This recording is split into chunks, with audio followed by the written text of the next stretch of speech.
Before we start, hey, all the kids, you want to come up here and listen? Come on up here. Come up behind me. Because I'm not holding up between them and the pool, man. Come on. My name's Joe Biden, Vice President Biden. Everybody come on up and stand with me. What's your name? Cherish. Okay, Cherish. Look, folks, I want to set the record straight in a couple things. I'll wait till everybody gets up here. Hi. You're on television, so be good. Okay? You are, yeah. See those television cameras? Hi, Mommy. That's it.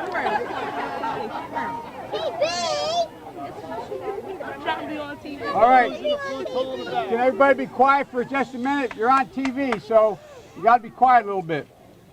Folks, look, I've received, because of the people of the state of Delaware, I've received an awful lot of wonderful honors all my career. The greatest honor was serving you for so long. But this does mean more to me than anything that's happened. My daughter Ashley's with me. My daughter Ashley got her first job down here at Kingswood out of school. She's a social worker.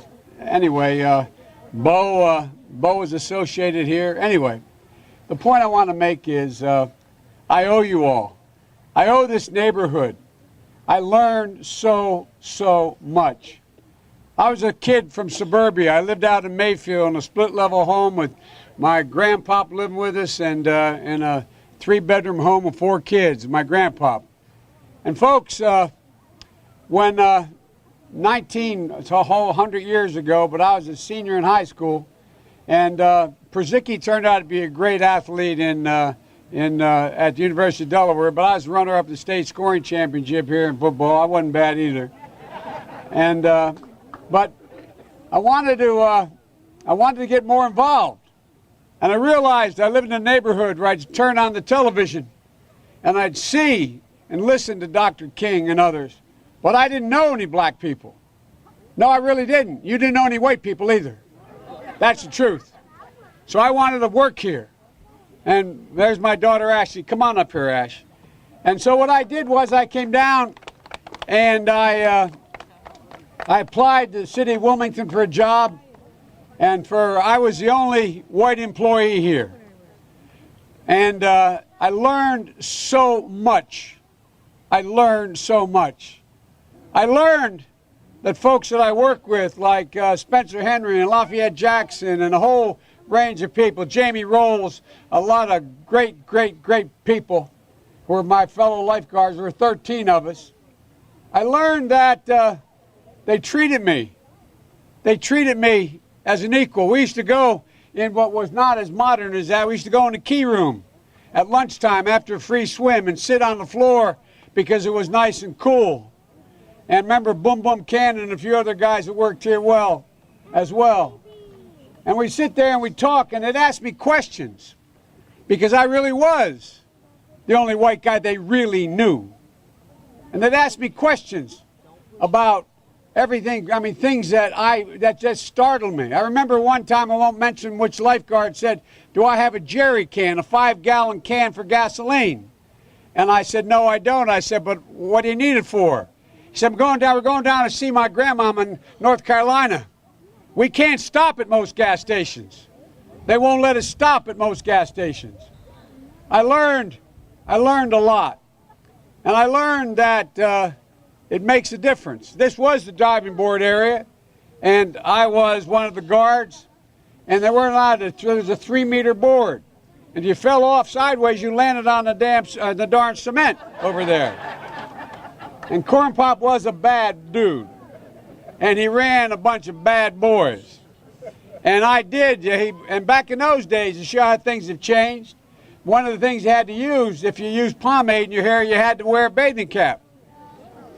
And so he was up on the board, wouldn't listen to me. I said, "Hey, Esther, you, off the board, or I'll come up and drag you off." Well, he came off, and he said, "I'll meet you outside." My car, these were all public housing behind it. My car, there was a gate out here. I parked my car outside the gate. And he said, I'll be waiting for you. He was waiting for 3 guys in straight razors. Not a joke. There's a guy named Bill Wright, Mouse, the only white guy, and he did all the pools. He was the mechanic. And I said, what am I going to do? He said, come down here in the basement where mechanics, where all the pool filter is. You know the chain, there used to be a chain that went across the deep end. And he cut off a 6-foot length of chain. He folded up, he said, you walk out with that chain. And you walk to the car and say, you may cut me, man, but I'm going to wrap this chain around your head. I said, you kidding me? He said, no, if you don't come back. And he was right. So I walked out with the chain. And I walked up to my car. And they had, in those days, you used to remember the straight razor. You'd bang them on the curb, get them rusty, put them in a rain barrel, get them rusty. And I looked at him, but I was smart then. I said, first of all, I said, when I tell you get off the board, you get off the board, and I'll kick you out again, but I shouldn't have called you Esther Williams. I apologize for that. I apologize, but I didn't know that apology was going to work. He said, you apologize to me? I said, I apologize for that, not for throwing you out, but I apologize for what I said. He said, okay, close the straight razor, and my heart began to beat again. I came down here because I remember the first bumper sticker I saw that made me aware when I was in law school. Proudly for Holloway. Proudly for your dad. First African-American state senator in the state of Delaware. Everything about.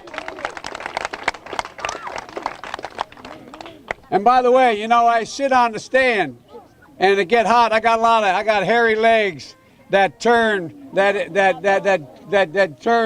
blonde in the sun. And the kids used to come up and reach in the pool and rub my leg down so it was straight, and then watch the hair come back up again. They'd look at it. So I learned about roaches. I learned about kids jumping on my lap. And I've loved kids jumping on my lap. And I tell you what, the men, they're now all men, the guys I work with down here, and they're all guys at the time, they're all good men. Most of them made an awful lot of themselves. And Earl Larkin had a rough time. And some of you knew Earl. I came back as a public defender. I came back to Delaware and I got a fancy job with the oldest law firm in the state. But the city was burning. It was burning down here. And I couldn't do it. So I quit and became a public defender. And the first trial I had, I walked into court as a public defender with another guy named Eddie Sobosinski, a defender. I'd only been admitted to the bar 1 week. And Earl Larkin was in chains around his ankles and on his wrist, and they were chained together, so on a belt. And he said, who's going to try the Larkin case? I just got started. And he was aptly named. His name was Judge Stiftel. And he said, Sobosinski said, well, that's my colleague. He just joined the public defender's office. He said, will you in fact defend him? So he turned to Larkin and said, he'll defend you. I said, whoa, Your Honor. I know nothing about the case. He said, I'll give you till tomorrow, but you draw the jury today. And he looked at Larkin and he said, you mind if he represents you? And I'll never forget what he said. I learned a lot. He said, and I mean it sincerely. He looked at me and he said, one hunky's just as bad as any other. I'll take whoever you send me. And here's what I want to tell you about Earl. Here's what I want to tell you about the neighborhood and the heart. I defended him. He got beat up right on the other side of the field here. He walked along the tracks. He was a sailor in a sailor's uniform, the guy who he beat up and robbed. And so I thought he was innocent. I kept the jury out 5 hours, but they convicted him. And I felt so bad. So I go down to the old prison all the time. They had little wooden tables and two little chairs in a big dome you'd sit under where you'd be interviewed. And I was sitting there, Councilwoman, and the third time saying, I'm appealing this case. And finally he took the table and he flipped it up and he said, jumped up, and the guards came and grabbed him. He said, don't you understand, Joe? I did it. But here's the point. He cared about me. This is a man who saw me bleeding because I saw this guy going to jail and I thought he was innocent. There's character, even in great problems. There's so much character